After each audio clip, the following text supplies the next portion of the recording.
क्या हुआ जब केदारनाथ की रहस्यमय गुफा में नासा के वैज्ञानिक को जो मिला उसे देखकर आपके भी पैरों तले जमीन खिसक जाएगी। केदारनाथ ज्योतिर्लिंगों को 12 ज्योतिर्लिंगों में से एक कहा जाता है।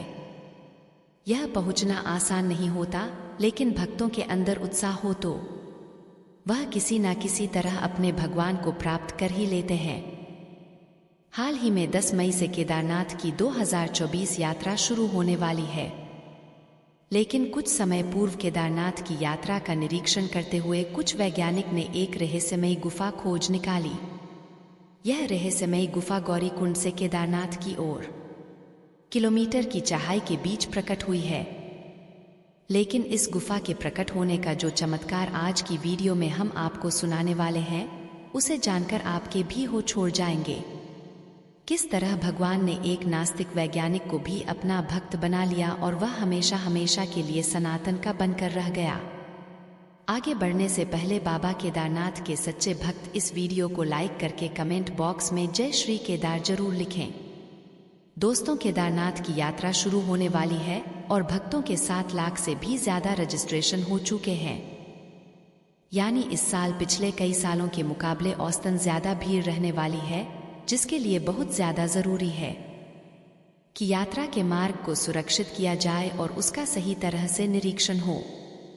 इसलिए सरकार द्वारा 10 मई से पहले कई जरूरी कदम उठाए जाते हैं, जिसमें सड़कों का परीक्षण करना, पर्वतों का परीक्षण करना व अन्य मौसमी परीक्षण शामिल होते हैं। और इन सभी परीक्षणों को पूरा करने के लिए एक खास टीम बनाई जाती है, जिसमें वैज्ञानिक के साथ साथ इंजीनियर भी होते हैं। इस पूरे परीक्षण को पूरा करने के लिए साल 2024 में 6 जनों की टीम बनाई गई, जिसमें विनय नाम के एक वैज्ञानिक जो खास तौर पर पुरातात्विक विभाग में माहिर थे और 6 साल तक नासा में वैज्ञानिक के तौर पर भी पदस्थ रह चुके थे। उनकी इसी काबिलियत को ध्यान में रखते हुए उन्हें 5 जनों की खास टीम में सम्मिलित किया गया। लेकिन अंग्रेजों के देश में रहकर उनकी सोच भी अंग्रेजों की तरह हो गई थी। वे सनातनी होने के बावजूद भी सनातन धर्म को मानना भूल गए थे।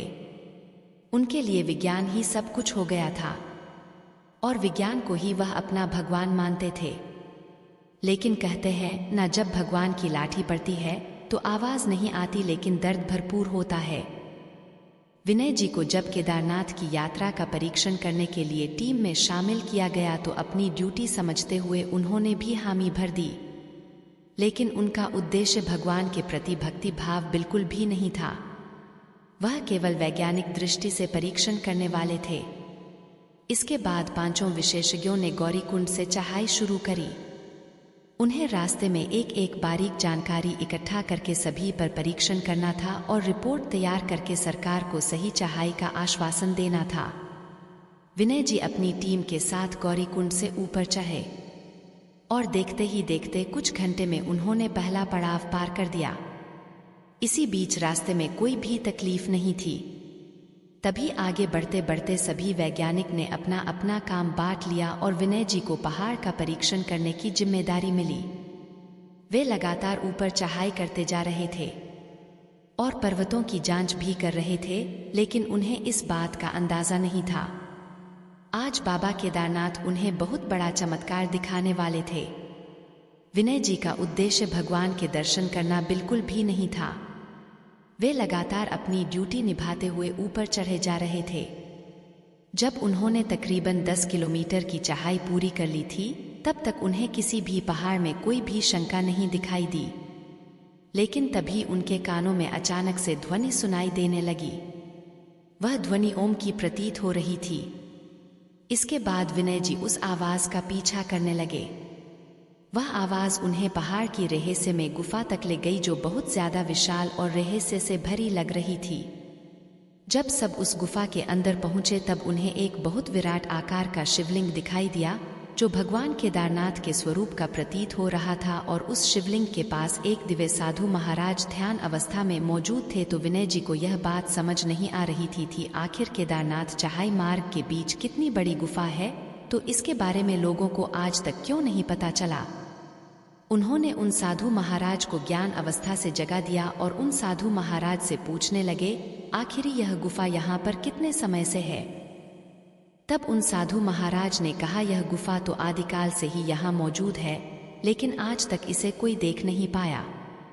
शायद भगवान केदारनाथ स्वयं तुम्हें इस गुफा तक लेकर आए हैं। लेकिन विनय जी नास्तिक थे। वे भगवान में नहीं मानते थे, लेकिन अपनी सिद्धियों से वे साधु महाराज यह बात समझ चुके थे। तब उन्होंने विनय जी को केदारनाथ का इतिहास बताया कि यह वही शिवलिंग है, कि यह वही मंदिर है जो 400 सालों तक बर्फ में दबा रहा, लेकिन मंदिर का बाल भी बांका नहीं हुआ। इस मंदिर को पांडवों ने बनवाया। आदि गुरु शंकराचार्य ने इस मंदिर की स्थापना करी और जब सन 2013 में इस स्थान पर भयंकर त्रासदी आई तो भीमशिला रूपी एक विशालकाय पत्थर ने अचानक मंदिर के पीछे रुककर भयंकर बाढ़ से मंदिर को बचा लिया। क्या यह किसी चमत्कार से कम नहीं है? क्या ये बिना किसी ईश्वरीय शक्ति के संभव हो सकता है? फिर भी विनय जी सनातन के चमत्कार को स्वीकारने के लिए तैयार नहीं थे। उन्होंने उस गुफा का परीक्षण करना शुरू कर दिया। अधिक रिसर्च के लिए वह पुनः गुफा से बाहर आए और अपने साथियों को ढूंढने लगे और अपने चारों साथियों को इकट्ठा करके उस गुफा के पास आए तो सामने का नजारा देखकर उनके पैरों तले जमीन खिसक गई, क्योंकि वह रहस्यमय गुफा उस स्थान से गायब हो चुकी थी। तब विनय जी उस गुफा को ढूंढने लगे, क्योंकि वह विराट शिवलिंग और उन साधु महाराज को विनय जी ने अपनी आंखों से देखा था, उनके साथ सवाल जवाब किए थे। लेकिन अचानक से उस गुफा का गायब हो जाना ये बहुत बड़ा चमत्कार था। तब सभी वैज्ञानिक विनय जी को कहने लग कि तुम्हें कोई भ्रम हुआ होगा, अत्यधिक चढ़ाई करने व धूप के कारण तुम्हें भ्रम हुआ होगा। लेकिन विनय जी का दिमाग खराब हो चुका था। वह समझ चुके थे भगवान केदारनाथ का ही चमत्कार है। वह मुझे अपना अस्तित्व समझाना चाहते थे और उसे साधु महाराज ने कहा था कि यह गुफा हर किसी को नहीं दिखाई देती, यह केवल भगवान शिव के आदेश पर ही संभव हो सकता है। वे चारों वैज्ञानिक भगवान में मानते थे, इसलिए उन्हें वह गुफा नहीं दिखाई दी। लेकिन विनय जी नास्तिक थे और उनकी नास्तिकता को दूर करने के लिए भगवान केदारनाथ ने यह चमत्कार किया। इस घटना के बाद विनय जी भी सनातन के चमत्कार को समझ चुके थे। अभी केदारनाथ पहुंचने में तकरीबन 9 किलोमीटर की चढ़ाई बाकी थी। वह अपनी ड्यूटी निभाते हुए पहाड़ों की जांच करते हुए लगातार ऊपर बढ़ते जा रहे थे और उनके साथी भी लगातार उनके साथ ही आगे बढ़ रहे थे।